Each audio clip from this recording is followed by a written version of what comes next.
മസാലയിൽ കുളിച്ച് നിൽക്കുന്ന മസാല ഷവായും ചിക്കൻ ഷവർമയും ഇതൊക്കെ തയ്യാറാക്കുന്ന മിഷൻ എങ്ങനെയാണ് എവിടെയാണെന്നൊക്കെ നിങ്ങൾ ചിന്തിച്ചിട്ടുണ്ടോ? ഇതാണ് മോഹനേട്ടൻ. സ്റ്റീല് കൊണ്ട് എന്തൊക്കെ ഉണ്ടാക്കാൻ കഴിയോ അതൊക്കെ മൂപ്പർ അങ്ങോട്ട് ഉണ്ടാക്കും. നമ്മളെ കോഴിക്കോടുള്ള ഒരുവിധ എല്ലാ വ്യാപാരികൾക്കും ഈ ഒരു വ്യക്തിനെ അറിയാണ്ടിരിക്കില്ല. ജെറ്റ് സ്റ്റൗ ഇതാണ് ഏറ്റവും കൂടുതൽ ഇപ്പോൾ മൂവായി കൊണ്ട് നിൽക്കുന്ന സാധനം. ഈ അടുപ്പ് നമുക്ക് ഒരു സിലിണ്ടർ ദിവസം ഉപയോഗിക്കുന്ന ആൾക്ക് ഒരു ദിവസം അവർക്ക് വരുന്ന ലാഭം 1600 റുപ്യാണ് ഈ അടുപ്പ് ഉപയോഗിക്കുകയാണ് കിട്ടാൻ പോകുന്നത്.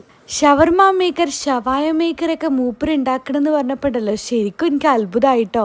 അങ്ങനെ തുടങ്ങി ഒരു കുഞ്ഞു ഹോട്ടൽ മുതൽ റെസ്റ്റോറൻറ്റ്, കാറ്ററിങ്ങിന് വേണ്ട എല്ലാ കിച്ചൺ എക്യുപ്മെന്റ്സും നിങ്ങൾക്ക് ഇവിടെ കാണാം. എനിക്ക് തോന്നുന്നത് ഈ ഒരു 40 വർഷത്തിലെ മൂപ്പർ സ്റ്റീല് കൊണ്ട് ചെയ്യാത്ത ഒരു ഐറ്റവും ഉണ്ടാവില്ല. കിച്ചൺ എക്യുപ്മെന്റ്സ് മാത്രമല്ല, സ്റ്റൂള് മുതൽ സോഫ കം ബെഡ് വരെ മൂപ്പർ തയ്യാറാക്കുന്നുണ്ട് കേട്ടോ. അപ്പൊ കൂടുതൽ വിവരങ്ങൾ അറിയാൻ ഈ കൊടുക്കുന്ന നമ്പറിലേക്ക് നിങ്ങൾക്ക് കോൺടാക്ട് ചെയ്യാം. ഇവർ മാനുഫാക്ചറിങ് യൂണിറ്റ് വരുന്ന മാങ്കാവ് ഷോപ്പ് വരുന്നത് നമ്മളെ കണ്ണഞ്ചേരിയാണ്. അപ്പൊ തീർച്ചയായിട്ടും വിസിറ്റ് ചെയ്യുക, ഫീഡ്ബാക്സ് പറയാം. അടുത്തൊരു വീഡിയോ ആയിട്ട് കാണാം.